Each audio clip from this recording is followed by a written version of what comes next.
Hey guys, this is Cam, Oregon Knife Guy. I'm on my way to the trail system, and I figured I'd just start this early. You might see my walking stick waggle into frame.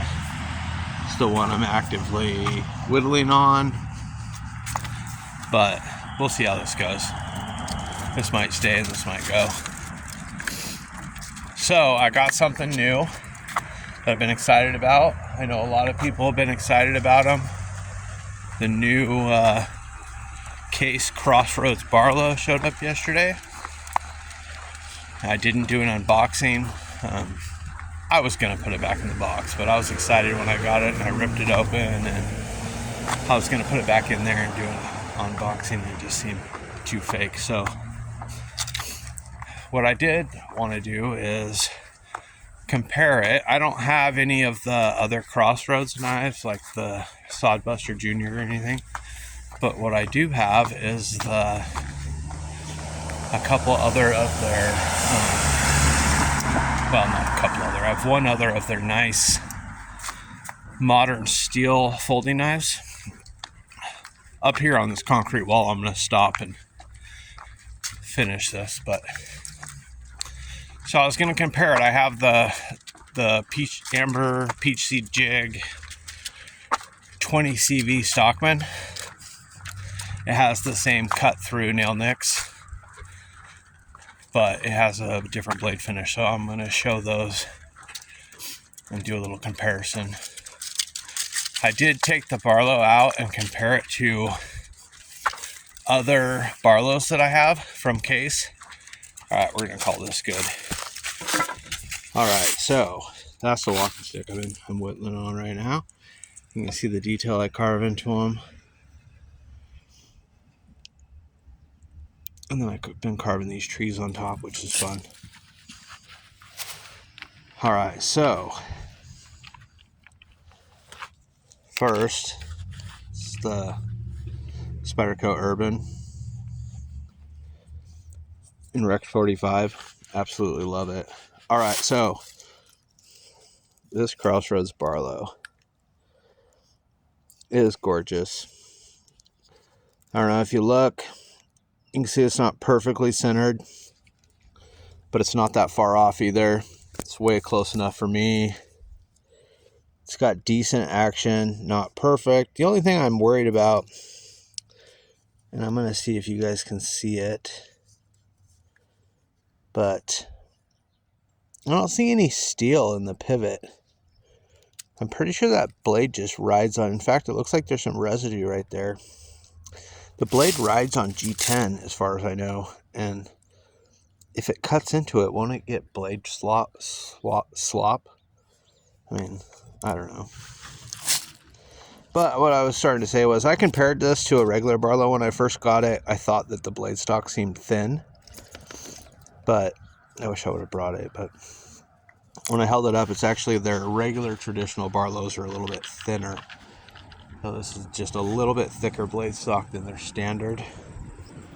But what I wanted to compare it with was this, and mostly I'm just showing off the blade finish.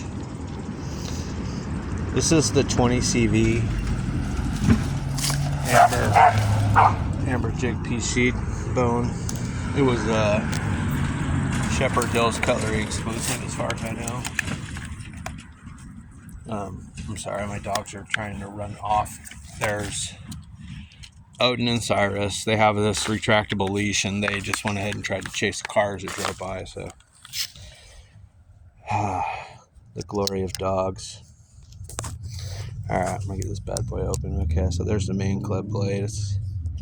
So you can see the blade finish on this. It's almost a machine. I think it's a machine satin. It doesn't have traditional grind lines. They're horizontal, and then this is more of a stone launch, right? Acid stone launch. It's a S35VN. It's got the brown and green rich light and G10 bolsters and G10 liners. This thing is feather light. I really like it so far. It did come with a terrible edge. I had to put an edge on it, but I really like it. That and And here, this is really growing on me. I was talking to my friend on the Edge 72, Billy, about this knife, and these blades are ultra thin. They carve super nice. This new series, as you can see, is D2. It is, I like these better than average steels on traditional knives. I know that the Crossroads probably, I don't know if it qualifies. I mean, technically, this is a slip joint. Not, I wouldn't call it traditional, but this knife is just as traditional as this knife, other than the pocket clip, right? This is synthetic handle material. This is Richlight. This is G10. I mean, it's really close, right? Other than that, I've got basically the same stuff I always carry on me. You know, I've got the SDOK EDC. As you can see, I use the shit out of that knife. It's my bark peeler for all my sticks. I've got my White River M1 backpacker. This is also a heavy user. I do a lot of wood cutting, carving and stuff. So, you know, I just always have something like that. Military 2 rides in my back pocket really often. Today, I'm carrying this Haas also. That's the Yo Jumbo, an M4. Carrying it in my side cargo pocket.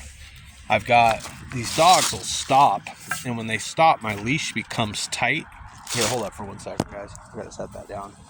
Sorry about that. All right, we're back on the walk. Okay, so I have to, come on, focus. Okay. So when I stop, sometimes the dogs will stop, and I'll keep walking, and their leash will stretch behind me, and then if they stop completely, it'll come tight, and it swoops up and takes the knife right out of my front pocket. I mean, it'll hook the pocket clip. That is how I did a video, I don't know, several months ago at this point, that I was walking them in the morning, and I got home and stuck my hand for my pocket, and it was my Medford. And my Medford was gone. And I immediately threw all my crap and just took off running and told me and my wife work at the same place, and I was like, oh, I'll see you there. And I just took off, and I ran backwards, backtracked myself the whole way.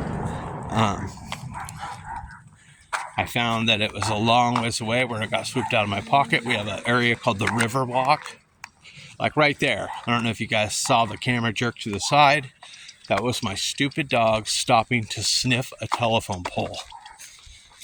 This retractable leash is awesome because, you know, they're able to run about and check stuff out. And, you know, I pay attention, make sure they don't run out in the road. But if they just stop, a lot of the time, I keep going. And when they both decide to lock their legs, I come up sharp like an anchor. It will stop me. Sometimes it makes me just turn like you guys saw, and then I can heave them forward, and sometimes if they're determined, I stop. Well, that leash wipes up my leg and just takes a knife out of my pocket. So, like I said, probably 6 months ago that I lost that Medford. I ended up finding it, right? It's almost a $700 pocket knife. I about freaked out. I mean, I literally freaked out. Well, found it, decided that I wasn't going to carry anything that expensive again.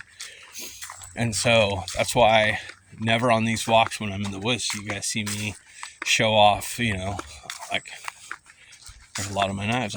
Anything over $250 I don't carry. Oh, you know, I don't carry my Spidey Chef. I don't carry my Chris Reeve. I don't carry the Medford. There's just a lot of knives I don't carry.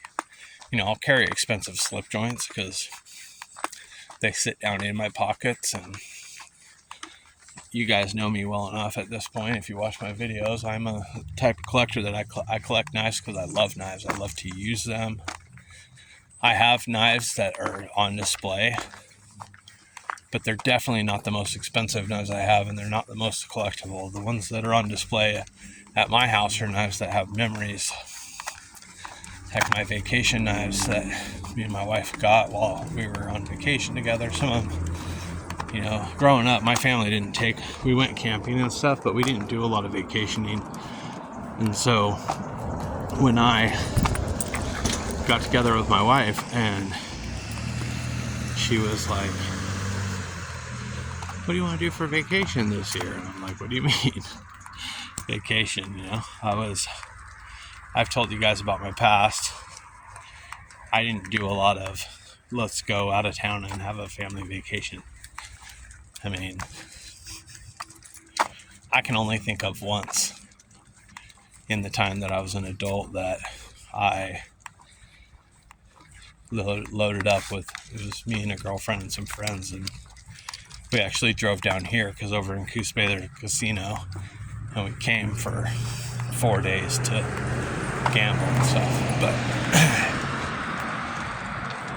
But then me and my wife take vacation every year, and it's been wonderful. And she started the tradition of buying me a nice knife, and so the places we go aren't like knife towns. So, you know, Lincoln City, Oregon is left wing gets. There's no real knife store. There is a sporting goods store that I found. I bought my mini bug out there one year. But then there's antique stores that have some awesome stuff. Like, I bought a really, really nice LF&C pearl manicure knife. You know, it's one of the patterns I collect is the old school manicure knives. They're like a little pin knife, some multi-blade. I like them to have more than 2 blades. I've got a little 4-blade that's just beautiful, but now I'm totally off topic. This started off as Crossroads, so I'm just going to leave it here. I am almost to the trailhead. It's at the top of this hill. This is the parking lot. The other one that you guys have seen me start out with the boulders is across the canyon, that direction. And then you have to work down into the river or the creek and come up the other side. It's quite a bit steeper, but this hill ain't no slouch. Ah, look at this beautiful tree. That's awesome. All right, guys. I'm Cam, the Oregon Knife Guy. Tell me what you think. Is the Crossroads a traditional knife? Did any of you like it? Did any of you think it's a problem that it's not writing on steel? Or am I wrong? Is there little steel washers in there somewhere? I haven't taken it apart. So I'd appreciate it if anyone knows the answer. Poster up.